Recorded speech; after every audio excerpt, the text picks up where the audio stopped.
Hello ನಮಸ್ಕಾರ ಎಲ್ರಿಗೂ welcome back to my YouTube channel. ಇವತ್ತು ನಾವೆಲ್ಲ ಹೋಗ್ತಾ ಇರೋದು ಮುಳ್ಕಟ್ಟೆಗೆ ದೇವಿ ದರ್ಶನ ಮಾಡೋದಕ್ಕೆ. ವರ್ಷಕ್ಕೊಂದ್ಸತಿ ಈ ದೇವಸ್ಥಾನಕ್ಕೆ ಹೋಗ್ತಾನೆ ಇರ್ತೀವಿ.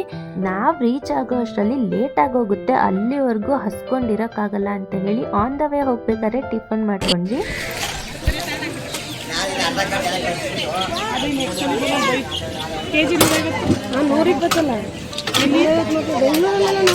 ಬೆಂಗಳೂರು ಸಮುದ್ರ ಕಮ್ಮಿನೇ ಸಿಗೋದು. ನಿದ್ದೆ ಆಯ್ತಮ್ಮ? ಕಾವ್ಯ ಜೀವ ನಿದ್ದೆ ಆಯ್ತಾ?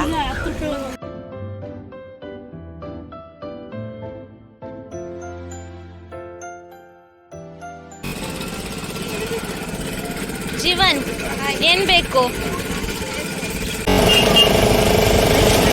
ದೇವಿ ಆಶೀರ್ವಾದ ತಗೊಂಡು ಕಬ್ಬಿನ ಜ್ಯೂಸ್ ಕುಡ್ದು ಅಲ್ಲಿಂದ ನಾವು ಹೊರಟಿದ್ದು ದೈತ್ ಮಾರಮ್ಮನ ಗುಡಿಗೆ. ಅಲ್ಲಿಂದ ನೆಕ್ಸ್ಟ್ ನಾವು ಹೊರಟಿದ್ದು ಯಡಿಯೂರಿನ ಶ್ರೀ ಸಿದ್ಧಲಿಂಗೇಶ್ವರ ದೇವಸ್ಥಾನಕ್ಕೆ.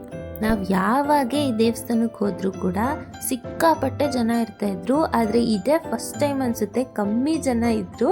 ದರ್ಶನನೂ ಸಕ್ಕತ್ತಾಗಾಯ್ತು, ಜೊತೆಗೆ ಪ್ರಸಾದನೂ ಸಿಕ್ತು.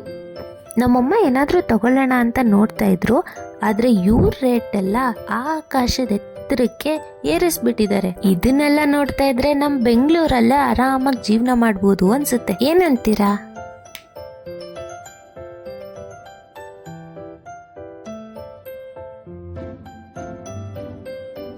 ಇವತ್ತು ಎಲ್ಲಾ ದೇವಸ್ಥಾನದಲ್ಲೂ ಜನನೂ ಕಮ್ಮಿ ಇದ್ರು, ದರ್ಶನನೂ ಚೆನ್ನಾಗಾಯ್ತು. ಆದ್ರೂ ಮೇನ್ ರೋಡ್ ಬರ್ತಿದ್ದಂಗೆ ಇಷ್ಟೊಂದು ಜನ ಎಲ್ಲಿದ್ರು ಅಂತಾನೆ ಆಶ್ಚರ್ಯ ಆಯ್ತು. ಈ ವಿಡಿಯೋನ ಎಂಡ್ ಮಾಡ್ತಾ ಇದ್ದೀನಿ ಗೈಸ್. ಈ ವಿಡಿಯೋ ನಿಮ್ಗೆ ಇಷ್ಟ ಆಗಿದ್ರೆ ಲೈಕ್ ಮಾಡಿ, ಶೇರ್ ಮಾಡಿ, ಹಾಗೆ ಕಮೆಂಟ್ ಮಾಡಿ.